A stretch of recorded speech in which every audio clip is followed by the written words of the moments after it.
Chapter 5. I Can Speak. Just before Helen's 8th birthday, her mother and teacher took her to Massachusetts. They visited Boston and the seashore at Cape Cod. It was very different from Helen's last trip by train. Now she understood where they were going. She sat by the window and spelled questions about everything they passed. Annie spelled the answers into Helen's hand. Often she spelled out a joke and they both laughed. They could spell back and forth almost as fast as other people could talk with their voices.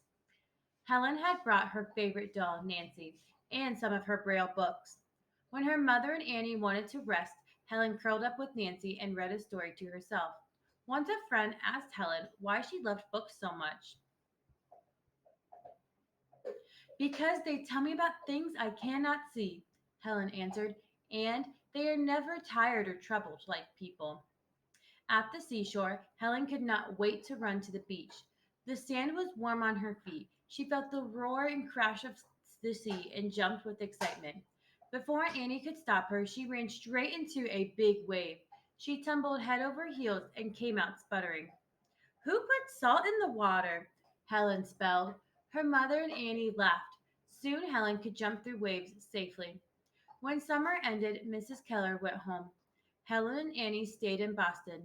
Dr. Aganos had asked Helen to be a pupil at the Perkins Institute. Annie was still Helen's special teacher, but Helen had some lessons in classrooms. She made friends quickly with the blind children. It was the first time Helen had friends her own age. They could spell to her and understand her fingers. Helen played with the dolls with girls. She learned outdoor games. London Bridge and tag were her favorites. Helen loved to run fast. There began to be stories in the newspaper about the little girl from Alabama. People were amazed that a deaf and blind child could read and understand words. Many teachers and important people came to visit Helen. Even Queen Victoria across the sea in England heard of her. Annie was worried. Helen is becoming a very famous little girl, she told Dr. Aganos. I'm afraid too much attention will spoil her. Helen was too busy to know that anyone was worried. She was studying Latin and German and arithmetic. She discovered dozens of stories that she could read in Braille in the school library. Helen gobbles books like cookies. Dr. Agnes smiled. She could not get enough. Helen began to write stories and poems herself.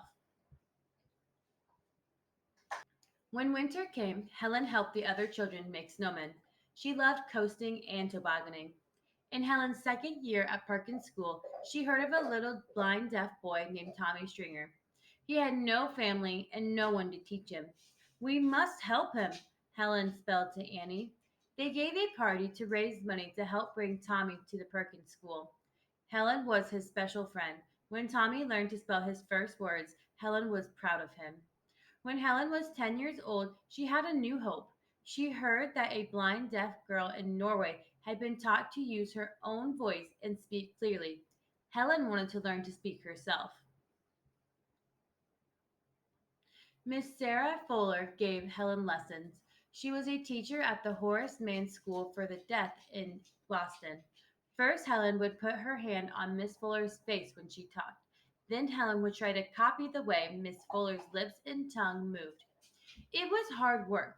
Over and over, Helen tried to make the sounds of M, P, S, A, T, and other letters. But she could not hear the sounds she made. She did not know when her voice sounded strange to others.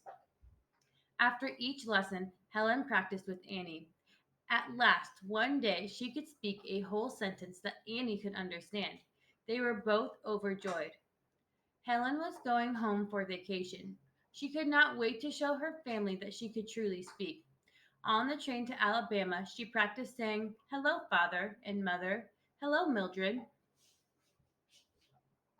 The family met Helen and Annie at the station. When they heard Helen speak, they hugged her with love and pride. Driving home, Helen planned one more surprise. At the front steps, she jumped out of the carriage first. "Come, Belle," she called. When the old dog trotted up and licked her hand, Helen cried happily. Now Belle can understand me too.